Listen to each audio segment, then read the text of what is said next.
I just want to show you an example of glazing, which is one of the primary elements I'll be using in this painting.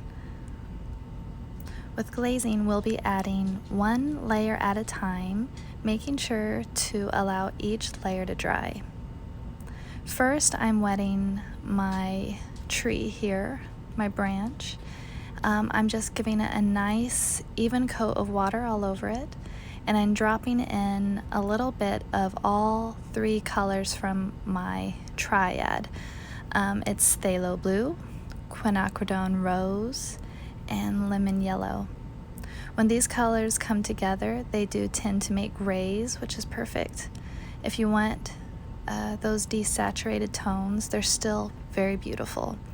Here and there, allow the warm areas where the sunlight hits to be more yellow. In this case, I wanted some near the top and wrapping around the outer edge. Actually, without a reference photo, the best thing you can do is just decide your own light source. In this case, I decided it was from the upper right, highlighting the breast and the face of the purple finch. Now I'm adding my lemon yellow and phthalo blue together and testing on a separate piece of paper before adding it to the leaves, which I did pre-wet. I'm keeping in mind temperature, where I'd like the leaves to be hit by the sunlight or where I don't. Where the sunlight hits, I keep more yellow, and where the leaves turn away from the sun, I keep more blue. Just shifting the colors as I go. Now I'm working wet on dry. I'm using my triad again, all three colors, quinacridone rose to desaturate the phthalo blue and lemon yellow. I'm still thinking in terms of temperature. A more yellow green here to reflect the sunlight, and blue where the leaves curve away from the sun.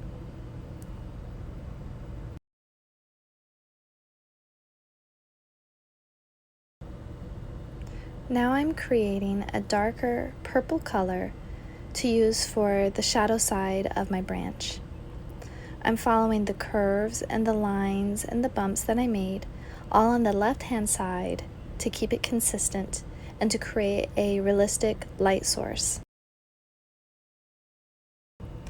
Here I'm using a lifting technique because some of the color from my branch spread over top of my leaf.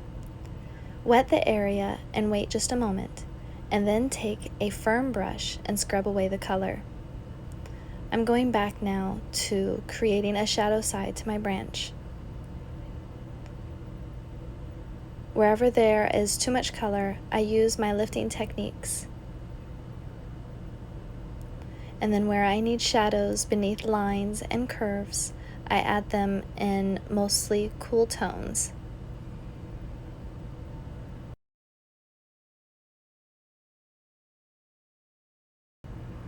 Now that we've worked on a lot of larger washes and shapes, I'm going to go in and do finer shapes, smaller shapes and details.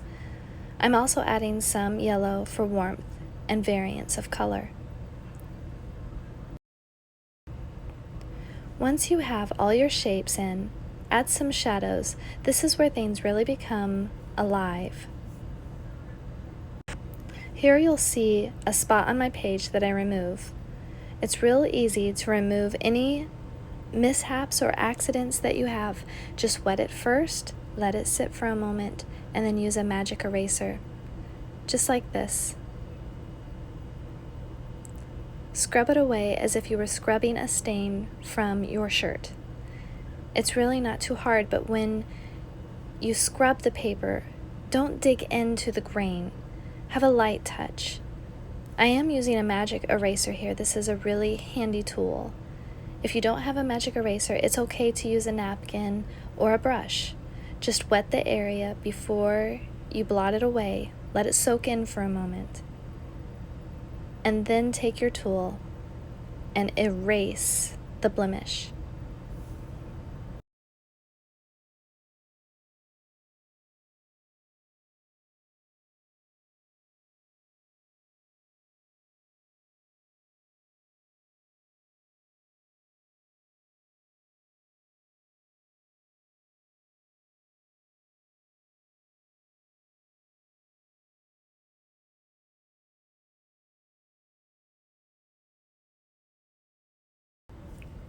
Now that our largest washes and medium washes are out of the way, I'm going in and I'm adding details with my size 8 brush. I just want to add texture and shadows to create values and realism. There's not much rhyme or reason, but I do try to keep all darkness towards the left side so I don't disrupt the flow of the light source. Where two shapes meet, I'll add a darker spot. I'm only using my 3 colors still, but with almost an even amount of each color, it becomes this very nice neutral gray. I'm making another green mixture. This time it's very deep, and I'm just intensifying the color of each leaf, adding it to any edges that I think should be stronger in contrast.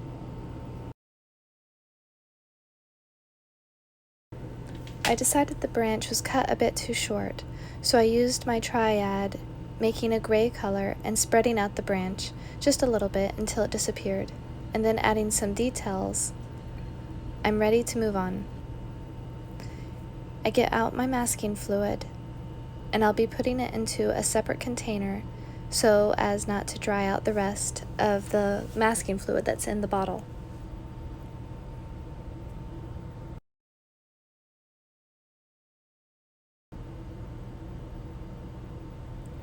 I use soap just before I dip my brush into the masking fluid.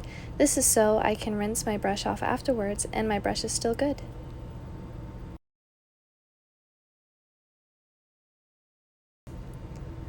Now I'm adding highlights to the eyes, and I'm also preserving the white of the beak. I actually end up turning the beak dark later, but that's okay. I really just wanted to reserve that decision for later on. I'll also be adding masking fluid to the wings, just adding a few details like a scalloped edge, kind of symbolizing that there's layers of wings.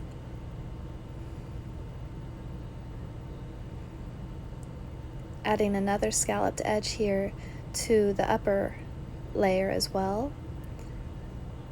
And now I want to show you one way to pull in a few highlights while my masking fluid dries. This is an X-Acto knife, and you can go in and very carefully just scratch off a layer of the paper. This will scratch off a layer of the paint as well and bring in a few of your highlights. Within textures like wood, this is perfect. I also do it on the edge of my leaf just to give a teeny tiny highlight and make it look a little more 3D. Going to introduce a more warm red now. This is Pyrrole Scarlet, and this just has a nice sun-kissed look to it. I also add a little bit of gold to the belly just with my lemon yellow and some contamination from the other colors, spreading down his legs with those same contaminated purple hues. Now I'm adding some of the darkest colors to the wing just to create a roadmap for myself. I tend to lose my place, and so I'll avoid the highlights and go straight for the darks and then fill in with a medium tone. In this case, I'm using some Pyrrole Scarlet and some contamination from my palette, some of the phthalo blue, and even a little of the quinacridone rose and lemon yellow. When you mix all these colors together, you can get some beautiful rich browns, or you can shift the hues and go more gray. Right now I'm just pulling the puddle of paint and spreading it outwards across the tail.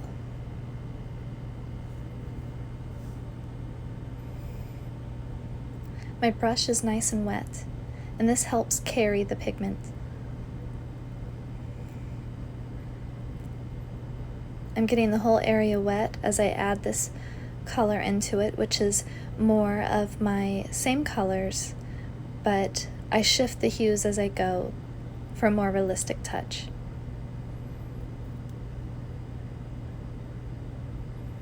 Adding some quinacridone rose here, just to try to merge the shapes. I don't want the reds and the browns to be too disconnected. Adding a little bit more right here. Right here I've split my brush, and I'm going to use it to create a few organic shapes. This is a good opportunity to create three-dimensional form by following the shape of the object. Here I'm following the curvature of his head, and I just want a little bit of that feeling of it being round, but not too many details. Even though I preserved my beak, and if you'd like to leave it light, you can, I've decided to make that whole area dark. I don't know why, but I did. So choose your approach and have fun with it. In this case, I darken it up around the beak, and I'm going to go ahead and spread out that color to join the shapes with a damp brush. Make sure your brush isn't too wet. Just use a napkin to blot it off.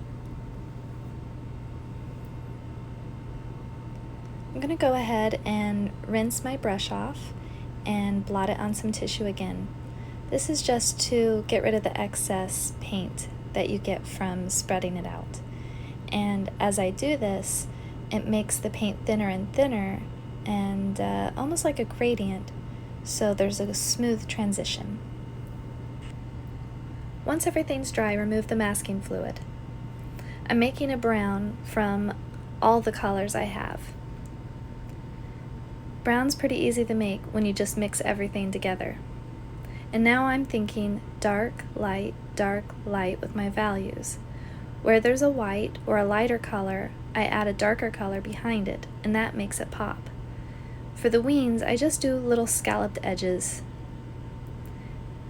I feel like the white might be a little bit too much, so I wet the area behind the bird, and now I'm adding yellows and blues, and even some grays, just to give a feeling of foliage in the background. I even added a little bit of pink here and there, just to give this feeling of maybe some flowers in the background. This isn't too important. The only thing that is important is making sure that the entire area is wet. I decide to add a little bit more value to the bird by adding some red throughout the back side of the bird and the edge of the bird, and even underneath of the feathers by the wing. I also darkened up the beak around the edge and under the top of the beak. And I'm spreading out some of the pigment as well. Where the feathers are over the legs, I just added dark color to make it pop. You can shape the feathers however you want. Just use the shadow that it would cast to create the shape. This is called negative painting, and it's super helpful to create illusions of realism. I'm going to do the same thing with the leaves. I'm just adding darker color to the already dark colors and intensifying the values, intensifying the contrast. Now it's time for my signature. This is a ruling pen, and it's meant for calligraphy. All done.